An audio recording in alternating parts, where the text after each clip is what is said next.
우리 글로리아 성가대 찬양 감사하고요. 우리 앙상무 연주 감사합니다. 우리 옆에 계신 분들과 함께 오늘 이렇게 인사하겠습니다. 말씀에 붙어 삽시다라고 인사하겠습니다. 네, 꼭 말씀에 붙어 사시는 우리 여러분 되시기를 우리 좋으신 예수님의 이름으로 축원드립니다. 여러분들 영화의 그런 장면 혹시 안 보셨습니까? 이렇게 주인공이 스키를 타고 내려오는데 뒤에서 이 눈사태가 일어난 것이었어요. 그래서 산속에서 산 위에서 눈이 굉장히 빠른 속도로 이렇게 내려오는데 그 주인공이 열심히 스키를 타고 내려오지만은 결국 그 눈사태에 갇히게 됩니다. 자, 만약에 우리가 눈사태에 갇히게 됐다고 한번 가정을 해봅시다. 그 눈에 이끌려서 우리도 몸도 막 대굴대굴 굴러가겠지요. 그리고 아마 일정 시간 정신을 잃어버리게 될 것입니다. 다 눈을 떴을 때, 눈을 떴을 때 이제 우리는 어떻게 해야 될까요? 이제 눈 밖으로 올라가야 되지 않겠습니까? 자, 그러면 지금 내가 어디가 위고, 어디가 아래고, 어디가 좌고 우인지 어떻게 알 수가 있겠습니까?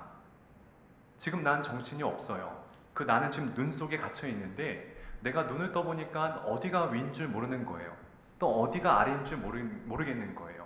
그때 위를 향해서 나아갈 수 있는 그 방법이 무엇이 있을까요? 오늘의 문제입니다. 제가 어저께 저희 사모한테 물어봤는데 모르더라고요. 굉장히 통쾌했습니다. 자, 정답은 그럴 때에는 침을 뱉으면 됩니다. 정말입니다. 이거 과학 잡지 나오는 이야기예요. 침을 뱉으면 침은 중력에 의해서 아래로 떨어지겠죠. 그럼 그 침의 반대 방향으로 이렇게 올라오면 된다라는 것입니다. 자, 이 이야기가 나중에 한번 시험해 보세요. 갇혔을 때 저한테 감사하실 거예요. 자, 이 이야기가 주는 정말 좋은 중요한 교훈이 있습니다. 저는 그걸 말씀드린 게 아니에요. 진짜 중요한 것은 무엇이냐면은 내가 현재 어디에 있는가, 내가 지금 어떤 위치에 있는지를 아는 것만큼 우리의 삶의 영역에서, 특별히 영적인 자리에서 그것만큼 중요한 건 없다는 거예요. 여러분들 지금 어디에 계십니까? 여러분들의 마음은, 여러분들의 생각은 지금 어디에 위치하고 있습니까? 서울대 교수님, 우리 김남도 교수님의 책 가운데 1000번은 흔들려야 어른이 된다라는 책 있습니다. 제가 한번 거기 나오는 글을 짤막하게 읽어드리겠습니다. 화면 보십시오. 당신은 지도에서 무엇을 찾나요? 당신이 가장 먼저 주시해야 할 것은 You are here 이라는 쓰인 현재 위치입니다. 아무리 정교하게 각 건물의 위치를 표시해 놓더라도 지금 여기의 좌표를 알려주지 않으면 지도는 아무 소용이 없습니다. 저희가 어디 센터나 몰에 갔을 때에 우리가 안내도를 보지요. 제일 중요한 건 뭐냐면은 내가 지금 어디 위치에 있냐는 거예요. 그 빨간 점 보통 우리가 나와 있지 않습니까? 거기서부터 우리가 어디를 가야 될지, 누구를 만나야 될지 그 다음에 우리는 알 수가 있다는 것이죠. 제일 중요한 것은 내가 서 있는 자리라는 것입니다. 영적인 것도 마찬가지예요. 영적인 나의 좌표가 있어요. 내 그 좌표를 정확히 인지하고 알아갈 때에 내가 어디를 향해 나아갈지는 그 다음 문제라는 것이죠. 그래서 우리가 난 지금 내 영적인 좌표는 어디 있지? 난 지금 어디에 서 있지? 하나님이 기뻐하는 자리에 있나? 그 위치에 올라와 있나? 이것 항상 질문하는 것은 영성의 세계에서 되게 중요한 화두가 된다는 것이죠. 자, 아담과 하와가 하나님께서 먹지 말라는 그 선악과를 먹게 되죠. 그리고 나서 그들의 눈이 밝아져서 그 전에는 자신들이 벗고 있는 것이 부끄럽지가 않은 자연스러운 거였는데 죄를 알게 되고 부끄러움을 알게 되고 이제 이러다 보니까는 자신의 몸이 너무 초라한 거예요. 그 나무 뒤에 숨게 됩니다. 그때 하나님께서 아담과 하와에게 주시는 정말 중요한 질문이 있습니다. 우리 함께 창세기 3장 9절 말씀을 함께 읽겠습니다. 시작. 여호와 하나님이 아담을 부르시며 그에게 이르시되 내가 어디 있느냐? 내가 어디 있느냐? 이것은 하나님께서 아담에게 물리적인 위치를 물어본 것이 아니겠죠. 아담의 영적인 좌표를 물어보는 거예요. 아담아, 너 왜 지금 너의 그 영적인 좌표가 불순종의 자리에 거기에 서 있느냐? 너 왜 거기 있느냐? 내가 먹지 말라 했고 건들지 말라 하고 그건 분명히 죽음이라고 선악과를 그렇게 얘기했건만 왜 너의 위치는 그 자리에 있느냐 하면서 순종의 좌표로 올라오라고 하는 하나님의 사랑의 질문이자 바람이었던 것입니다. 그래서 여러분들, 우리가 어디로 가느냐, 누굴 만나느냐 아주 중요한데, 첫 번째는 내가 어디에 서 있느냐가 제일 중요합니다. 그 다음 우리가 봐야 될 것은, 그럼 우리는 어디에 붙어 살아야 되는가, 누구에게 붙어 살아야 되는가, 누구랑 가까이 해야 되는가, 그것이 그 다음에 우리 인생의 화두가 될 수 있다는 것입니다. 제가 일전에 말씀드렸어요. 다이아몬드와 또 연필의 흑연은 똑같은 탄소 원소에서 비롯된다라고 말씀을 드렸습니다. 똑같은 탄소에서 비롯됩니다. 그런데 이 탄소 원소에다가 다른 4개의 원자를 붙이게 되면은 다이아몬드가 되고요. 이 탄소 원소에다가 3개의 원소를 붙게 되면은 흑연으로 바뀐다라는 것이에요. 참 신기해요. 무엇을 가까이 하냐에 따라서 다이아몬드가 될 수도 있고, 또 무엇을 가까이 하냐에 따라서 그냥 연필의 흑연으로 바뀔 수가 있다는 것입니다. 그래서 우리 인생은 정말 마찬가지예요. 우리 인생도 누구를 가까이 하느냐, 무엇을 가까이 하느냐, 이것이 굉장히 중요하다는 것입니다. 그것이 정말 개인의 삶도 바꾸지만요, 한 나라의 삶도 바꿀 수가 있다는 것이에요. 열왕기상 12장에 보게 되면은 이제 솔로몬이 나이가 많아서 이제 하나님 품으로 떠나게 됩니다. 그리고 그의 아들 르호보암이 이제 그 왕자가 이제 자연스럽게 왕이 되겠죠. 그때 백성들이 이 르호보암에게 찾아와서 이렇게 부탁을 합니다. 왕이시여, 이제 우리에게 조금 우리 이 멍에를 가볍게 달라고 얘기를 해요. 그러니까 우리에게 좀 노역 좀 그만 좀 시켜주고 좀 편안하게 달라는 부탁이었죠. 르호보암이 그 백성의 간청을 듣고 이제 자신들의 이제 그 측근들에게 자문을 구합니다. 첫 번째 측근은 누구였냐면은 그 노인들이었어요. 원로들이었습니다. 이 원로는 아버지 솔로몬 시대의 아버지와 함께했던 그런 관리들이었어요. 그러자 이 원로들께서는 이렇게 얘기를 합니다. 열왕기상 12장 6절 7절 제가 읽겠습니다. 르호보암 왕이 그의 아버지 솔로몬의 생전에 그 앞에 모셨던 노인들과 의논하여 이르되 너희는 어떻게 충고하여 이 백성에게 대답하게 하겠느냐. 대답하여 이르되 왕이 만일 오늘 이 백성을 섬기는 자가 되어 그들을 섬기고 좋은 말로 대답하여 이르시면 그들이 영원히 왕의 종이 되리이다. 무슨 얘기냐? 이제 원로들이 이렇게 얘기하는 거예요. 르호보암에게 왕이시여, 왕이 좀 이 백성들의 멍에를 좀 약하게 해주시고 또 그들을 잘 섬겨주시고 힘들 때 격려해 주시고 좋은 말을 하게 되면은 그들이 왕을 평생 잘 모실 것입니다. 이렇게 얘기를 합니다. 그리고 르호보암이 또 자신과 함께 자란 젊은 관료들에게 똑같이 이제 조언을 구합니다. 그러자 이 젊은 관원들이 뭐라고 대답하느냐, 이렇게 얘기합니다. 열왕기상 12장 10절 11절 함께 자라난 소년들이 왕께 아뢰어 이르되 내 아버지께서 너희에게 무거운 멍에를 매게 하였으나 이제 나는 너희의 멍에를 더욱 무겁게 할지라. 내 아버지는 채찍으로 너희를 징계하였으나 나는 전갈 채찍으로 너희를 징계하리라. 왕이시여, 백성들은 쉽게 대하면 안 됩니다. 그냥 편하게 대하면 안 됩니다. 더 엄하게 대해야 됩니다. 아버지 때에 채찍으로 가했다고 한다면은 왕은 전갈로 된 정갈들을 풀어서 그것들로 심판하라고 이렇게 얘기하는 거예요. 대단하죠. 그러면 여러분들이 르호보암이라 한다면은 누구의 말을 경청해야 되겠습니까? 당연히 원로들이 한 말을 들어야죠. 그런데 이 르호보암이 자신과 함께 자란 똑같은 유상종이죠. 똑같이 자기가 자란 이 젊은 관료들의 말을 듣고 그렇게 백성들을 혹독하게 대하기 시작합니다. 그래서 어떻게 된지 아십니까? 그래서 통일 이스라엘이 북이스라엘과 남유다로 갈라지게 돼요. 사람들이 반란을 하게 됩니다. 그러겠죠. 당연히 그러겠죠. 그 원인이 무엇이었을까요? 이 르호보암이 어디에 붙었느냐, 거기에서 이 문제가, 이 원인이 파생이 되더라는 것이에요.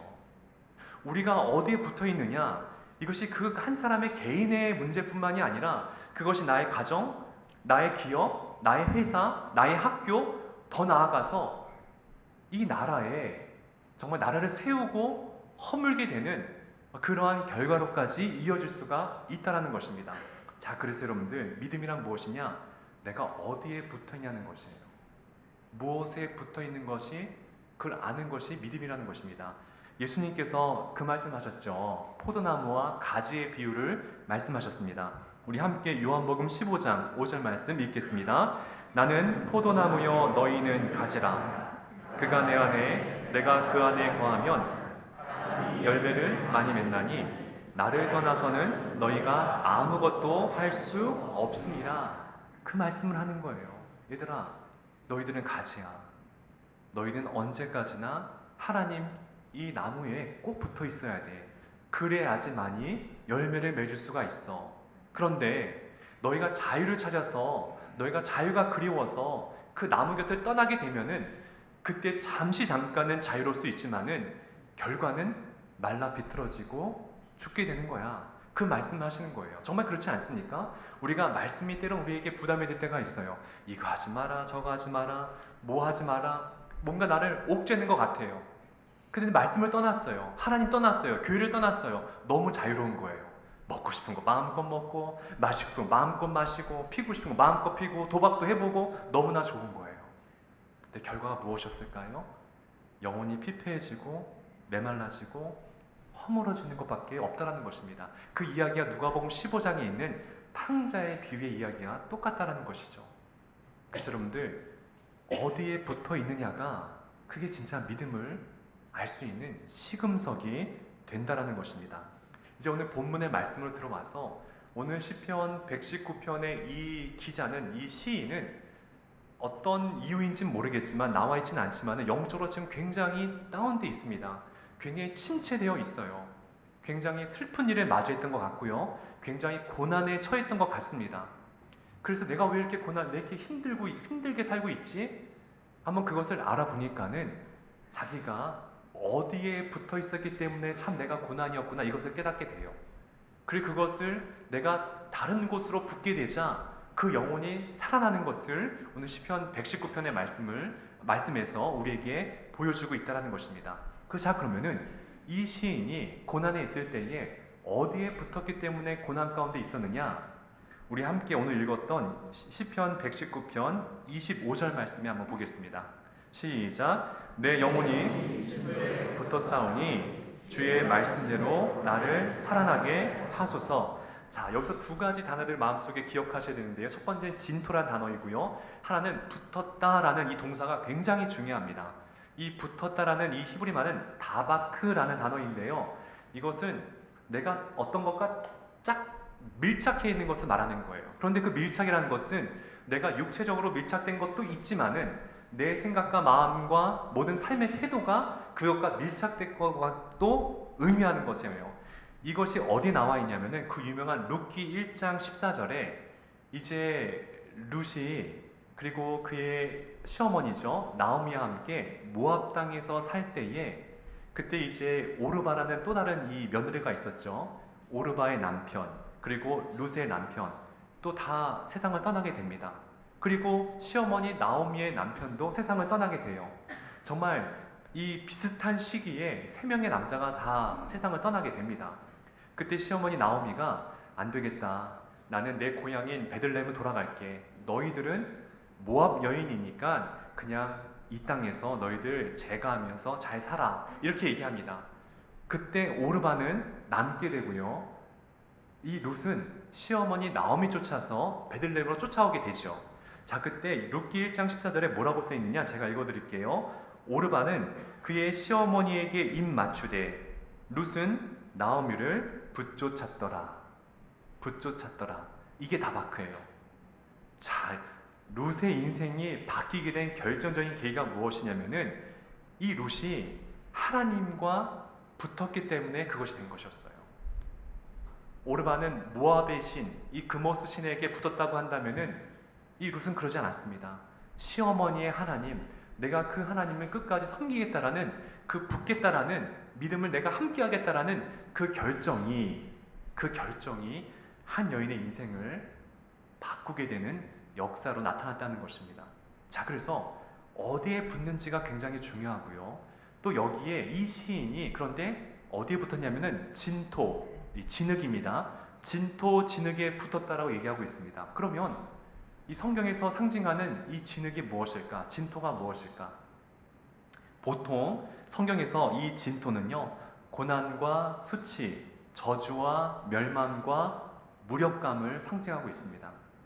제가 그 예를 시편 40편과 시편 22편과 창세기 3절에서 한번 제가 예를 들어 드릴게요. 시편 40편 2절에 보게 되면은 나를 기가 막힐 웅덩이와 수렁이 바로 진토, 진흙탕입니다. 수렁에서 끌어올리시고, 자, 여기서 이 수렁은 이 빠져나갈 수 없는 절망, 그것을 진토로 표현한 것이었습니다.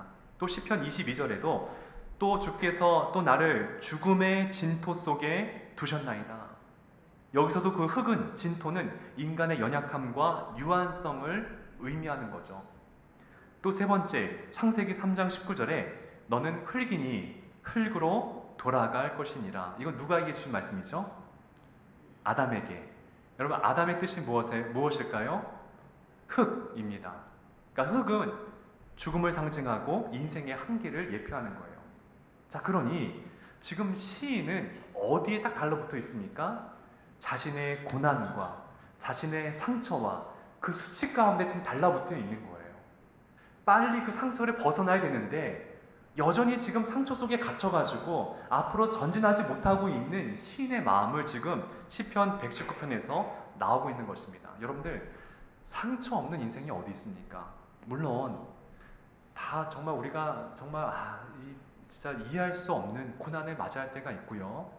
정말 각자가 받은 상처가 가장 크다고 느낄 수도 있어요. 그런데 그럼에도 불구하고 상처를 빨리 견디고 벗어나는 게, 그래야지만이 내가 살 길이고 내 가정이 살 길이에요. 그 상처를 묵상하고 거기서 머물러 있게 되면은 어떻게 되느냐? 그 상처에 딱 달라붙어서 아무것도 할 수 없게 됩니다. 내 영혼이 메말라지게 된다는 것이에요. 자, 보십시오. 그렇게 상처, 진토에 붙게 되자 이 시인이 어떻게 되느냐? 시편 119편 28절 같이 읽겠습니다. 나의 영혼이 눌림으로 말미암아 녹사오니 주의 말씀대로 나를 세우소서. 그 상처에 빠지게 되니까 그 상처에 눌리게 된다는 것이에요. 눌리게 된다는 거예요. 벗어날 수가 없다는 것이에요. 내가 맨날 상처, 아픔, 고난, 수치 이것만 생각하니까는 거기와 딱 눌리게 되어가지고 절대로 떼어날 수가 없게 된다는 것입니다. 우리가 그럴 수 있어요. 깊은 상처에 빠지면요, 헤어나기가 쉽지 않을 때가 있죠. 그런데 여러분들, 우리가 상처에 대한 세 가지 반응이 있어요. 보통 제가 보니까는 지난 말씀드렸는데 정말 유리잔 같은 분들이 계세요. 상처받았을 때 유리잔이 땅에 떨어뜨릴 때에 유리잔이 박살나지 않습니까?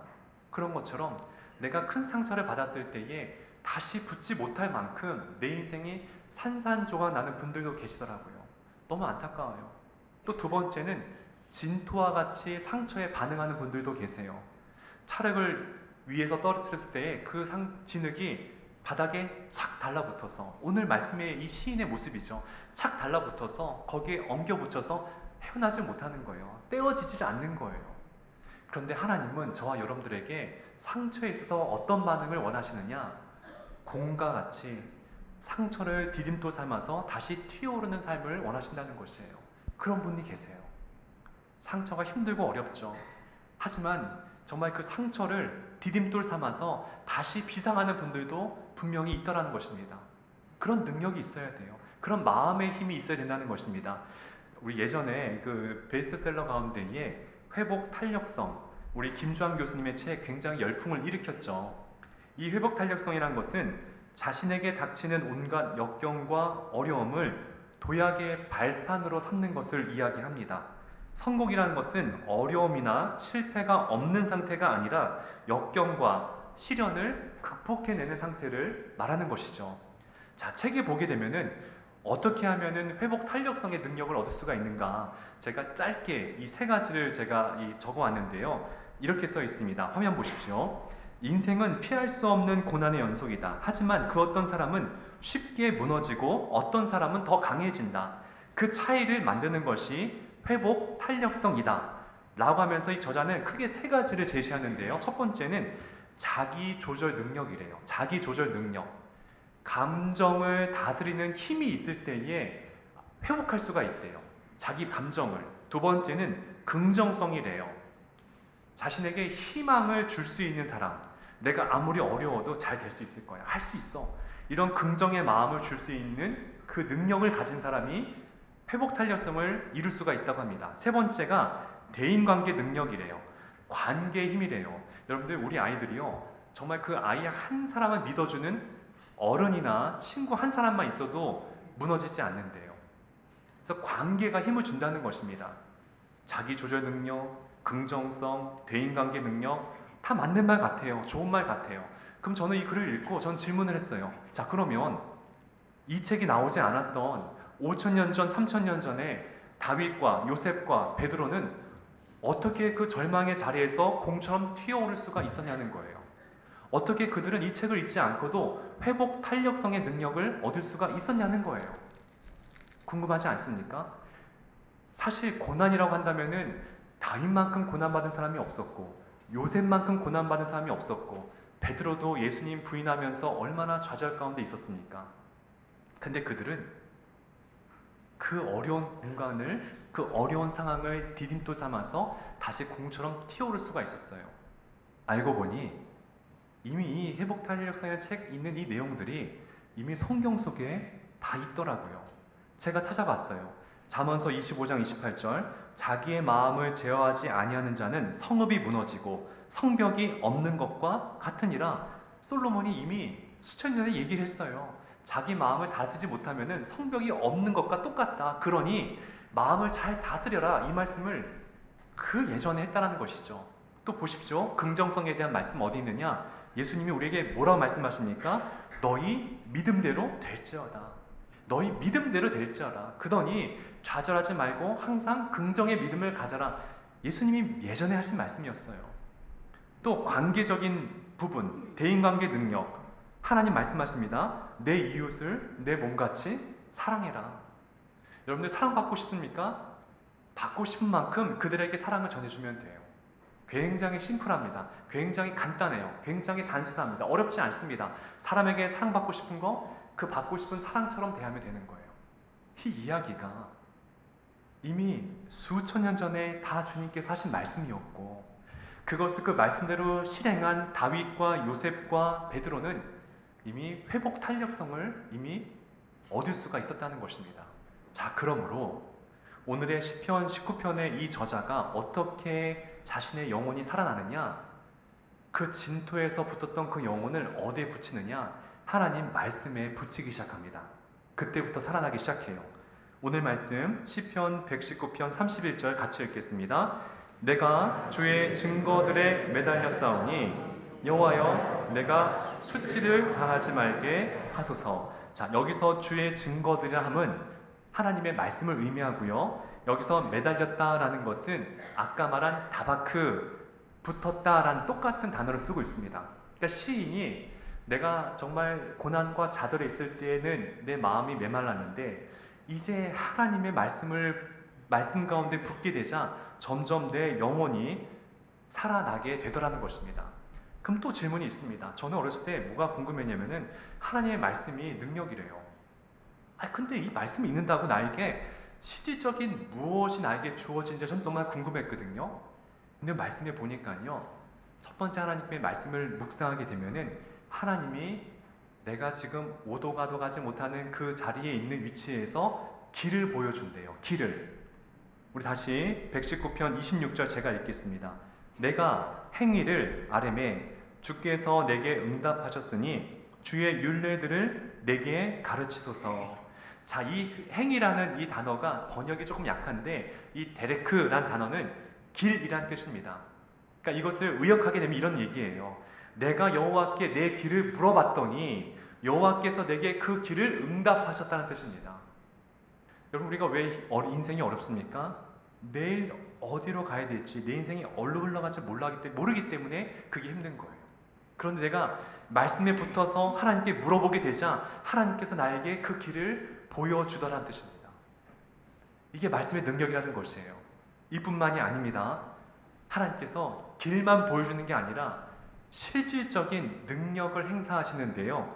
그 말씀이 27절 말씀에 있습니다. 우리 함께 시편 119편 27절 시작. 나에게 주의 법도들의 길을 깨닫게 하여 주소서. 그리하시면 기이한 일들을 작은 소리로 읊조리이다. 자, 하나님께서 길을 보여줄 뿐만 아니라 하나님이 기이한 일들로 나에게 역사한다는 것입니다. 내가 생각하지 못한 방법으로, 내가 정말 인지하지 못한 방법으로 하나님의 정말 기이한 이 사건으로 나에게 다가오신다는 거예요. 이 말씀이 어떤 말씀과 병치되느냐? 예레미야 33장 3절 말씀이 바로 그 말씀을 하거든요. 또 읽어볼까요? 시작. 너는 내게 부르짖으라. 내가 내게 응답하겠고 내가 알지 못하는 크고 은밀한 일을 내게 보이리라. 자, 기이한 일, 크고 비밀한 일, 크고 은밀한 일, 하나님이 우리에게 길을 보여줄 뿐만이 아니라 그 길을 나아갈 수 있도록 하나님이 그런 영적인 기적과 같은 사건들을 내 삶 가운데 때때로 보여준다는 것입니다. 자, 예를 들어 드릴게요. 여호수아서 10장에 보게 되면은 이제 여호수아가 이끄는 이스라엘 백성들이 가나안 땅에 들어가서 거기서 정복 전쟁을 하게 됩니다. 7개 족속들과 막 전쟁을 하게 되는데 기브온이라는 이 산골에서 이제 아모리 족속 연합군과 이제 전쟁을 하게 돼요. 큰 전쟁을 벌이게 됩니다. 그때 여호수아가 하나님께 기도하자 하나님께서 내가 너에게 승리를 주겠다라고 약속을 하세요. 그 정말 이 전쟁을 붙게 됩니다. 그런데 이스라엘 백성들이 정말 기세를 얻었어요. 싸움에 이기게 되고 있어요. 그래서 막 이기고 있는데 그때 문제가 하나 발생합니다. 어떤 문제가 발생하느냐? 해가 저물어지는 거예요. 옛날 전쟁은 저녁이 되면 싸울 수가 없어요. 빛이 없으니까, 불이 없으니까. 그래서 어쨌든 이 전쟁은 오늘 안에 끝내야 돼요. 그죠? 오늘 안에 끝내지 못하게 되면은 어떻게 되냐? 다시 또 재정비해서 이스라엘 백성들을 공격할 수가 있기 때문에 오늘 빨리 이 전쟁을 끝내야 됩니다. 그럼 이스라엘 사람들에게 있어서 가장 베스트의 상황은 무엇일까요? 이들이 뭐라고 기도했을까요? 제가 이스라엘 백성이라고 가정을 하면은 전 이렇게 기도할 것 같아요. 하나님, 지금 해가 지고 전쟁이 지금 끝나지 않을 것 같으니까는 이들이 지금 빨리 우리에게 항복하게 해달라고 그렇게 기도할 것 같아요. 그게 가장 이 상황에서 제가 할 수 있는 가장 합리적인 기도일 것 같아요. 그렇지 않겠습니까? 그런데 하나님은 어떻게 역사하신지 아십니까? 해를 멈춰주세요. 기이한 방법으로, 크고 비밀한 방법으로, 그 은밀한 방법으로 인간이 생각할 수 없고 상상할 수 없는 그 거대한 하나님만의 그런 섭리로 해를 멈춰주세요. 제가 이 현대인의 성경으로 여호수아서 10장 12절 말씀 읽겠습니다. 여호수아는 이스라엘 백성이 보는 데서 여호와께 기도하고 이렇게 외쳤다. 태양아, 기브온 위에 머물러라. 달아, 너도 아엘론 골짜기에 머물러라. 그러자 이스라엘군이 그들의 원수를 다 쳐부술 때까지 해와 달은 각 자리에 머물러 있었다. 이게 크고 비밀한 일이에요. 이게 하나님의 놀라운 역사라는 것이죠. 기이한 사건이라는 것입니다. 이걸 누군가에게 베푸냐고요? 하나님 말씀에 붙어있는 자, 하나님 말씀을 신뢰하는 자에게 하나님께서 때때로 나에게 이런 기적 같은 사건들을 보여주신다는 것이에요. 얼마나 감사합니까? 우리가 어려울 때, 내 가정이 힘들고 내 학교가 어렵고 내 삶이 녹록하지 않을 때, 내가 앞으로 가야 될지 뒤로 가야 될지 사방이 막혀 있을 때 하나님께 기도하세요. 말씀을 읽고 기도하십시오. 하나님 길을 보여주세요. 아버지, 내가 어디 갈지 모르겠어요. 그럼 하나님이 분명히 길을 열어주세요. 뿐만 아닙니다. 하나님, 내가 이 수렁에 빠져 있는데 나의 힘으로는 내가 이 수렁에서 나올 수 있는 능력이 제게는 없어요. 기도하십시오. 하나님이 크고 비밀하고 은밀하고 기이한 방법으로 우리를 이끌어 주실 것입니다. 시편 119편 제가 일전에 한번 말씀드리면서 성경에서 가장 긴 장이라고 말씀드렸어요. 몇 절까지 있다고 말씀드렸죠? 176절. 네. 자, 이 말씀에 한 절로 요약한 말씀이 있어요. 우리 정말 교인들이 가장 좋아하는 말씀, 시편 119편 105절의 말씀입니다. 바로 그 말씀을 요약한 게 이 말씀인 거예요. 같이 한번 읽어볼까요? 자, 시작. 주의 말씀은 내 발의 등이요 내 길의 빛이니이다. 자, 바로 그 말씀을 하는 거예요. 그래서 주님 말씀이 내 발의 등이고 빛이 된다는 거예요. 자, 그런데 내 발의 등이요, 여기에서 이 발이라고 하는 것은 여러분들 한 걸음의 발을 의미합니다. 이 정말 한 폭의 발을 의미하는 거예요. 또 여기서 등은 정말 이 촛불같이 내 주위만 밝힐 수 있는 그런 작은 밝음 정도의 등잔을 의미하고 있어요. 그럼 저는 궁금했어요. 하나님, 이미 보여주시려면은 내 인생 끝까지 보여주시면은 제가 얼마나 아등바등하지 않고 살 수 있고 걱정하지 않고 살 수 있겠습니까? 왜 말씀을 볼 때에 내 한 걸음의 앞까지만 보게 하시고 거기만 이 빛을 비춰주십니까? 답답하게요. 우리 그럴 수 있잖아요. 좀 전지하신 하나님, 모든 걸 아시는 하나님은 멀리 보여줄 수 있고, 전능하신 하나님은 내 인생에 날마다 능력으로 끝까지 내 인생에 붙들 수 있는데 왜 고작 그 앞에, 그 앞길까지만 나에게 보여주십니까? 이런 질문 들 수 있잖아요. 근데 제가 묵상하는데 이런 마음을 주시더라고요. 그래야지만이 하나님의 말씀을 매일매일 묵상할 수 있고 그 말씀에 인도함 받으며 살아갈 수가 있기 때문이라는 것이에요. 우리에게 수많은 능력을 한꺼번에 주시고 수많은 우리의 그 길을 알려준다고 한다면은 우리 사람들은요, 연약하고 죄성이 있기 때문에 하나님 신뢰하지 않게 돼요. 하나님 떠나버리게 됩니다. 그 예가 어디 있습니까? 사울 왕이 그랬잖아요. 권력을 주어주게 되자 하나님 떠나지 않습니까? 삼손을 보면 알 수 있잖아요. 삼손이 힘이 생기게 되자 그는 하나님을 떠나게 되지 않습니까? 다 그런 거예요. 하나님이 우리는 그런 연약함을 아시기 때문에 날마다 동행하자고 우리에게 한 걸음의 빛과 한 걸음의 그 지도와 그 안내를 우리에게 주시기 위함이라는 것이죠. 여러분들 매일매일 말씀을 묵상하십시오. 매일매일 하나님의 말씀을 사랑하시기 바랍니다. 제가 간증 책 하나 소개하고 마칠 건데요. 다다음 주에 이제 우리 임금주 사모님이 오셔서 이제 영성 집회 마지막 시간에 우리에게 귀한 말씀을 주실 예정인데, 제가 그분을 모시게 된 계기가 있었어요. 그분의 책도 보고, 책 이름이 너는 피투성이라도 살아있으라, 에스겔서 16장의 말씀이거든요. 책도 읽고 그분의 이 말씀 간증을 이렇게 유튜브에서 제가 듣게 되었어요. 근데 보통 사람이요, 우리 인생에 때로는 고난이 찾아오죠. 다 찾아와요. 가끔 큰 게 찾아올 때가 있어요. 한두 번은 찾아옵니다. 반드시 와요. 그런데 우리 이 사모님 되기 전에 우리 임금주 사모님은 정말 이 하나도 힘든 이 고난을 여러 가지를 마주하게 됩니다. 전 그게 너무나 신기했어요. 아버지에게 학대를 당하고요. 또 사기 피해로 이분이 신용 불량자 신세가 되고요. 3번의 자살 시도를 하게 되고요. 또 정말 그것을 보도만 줄 수 있는 보아사 같은 남자와 첫 번째 결혼했는데 얼마 지나지 않아서 병으로 신랑을 떠나보내게 됩니다. 정말 삶이 갈기 찢어진 인생을 살았어요. 제가 보면서 이거 사실이야? 이거 거짓말 아닐까? 이런 의구심도 들었는데 그게 아니었어요. 저는 궁금한 거죠. 그럼 어떻게 이 하나도 어려운 절망 속에서 이분이 어떻게 소생할 수 있었을까? 그게 궁금해서 끝까지 책을 보고 끝까지 그 말씀을 들었어요. 답은 하나더라고요. 예수님의 십자가를 붙들고 그리고 하나님 말씀을 붙든 거였어요.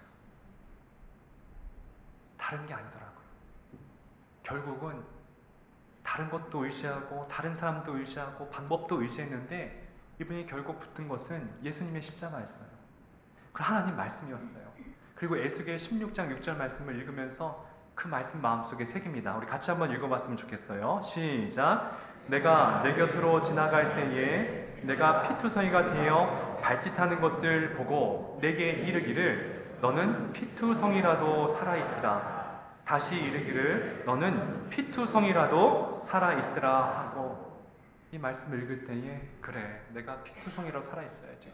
주님의 음성으로 들었대요. 딸아, 힘들고 어렵지? 지금 피투성이지? 너덜너덜해졌지? 갈기가 찢어져 있지? 그래도 살아야 돼. 그 말씀을 주시더래요. 저와 여러분 주시는 말씀이에요. 이전에 피투성이 같이 고통받는 분들 많이 계실 거예요. 여러분들, 우리가 이렇게 기쁜 모습으로 왔지만은 내 찢어지는 마음은 누가 알겠습니까? 내 고통 속에 있는 마음을 과연 누가 알겠어요? 하나님은 아신다는 거예요. 그리고 말씀하실 거예요. 얘야, 피투성이라 살아있어라. 내가 곧 갈 거야. 내가 너의 길이 되어주고, 내가 기이하고 은밀하고 신비한 방법으로 내가 너를 도울 거야. 그때까지 살아있어야 돼. 이 말씀을 주신다는 것입니다. 말씀을 정리하겠습니다. 진토에 붙지 마십시오. 언제나 하나님 말씀에 붙어 있십시오. 하나님이 특별한 방법으로 길을 내고 여러분들에게 역사하실 것입니다. 그런 축복이 있기를 우리 좋으신 예수님의 이름으로 축원드립니다.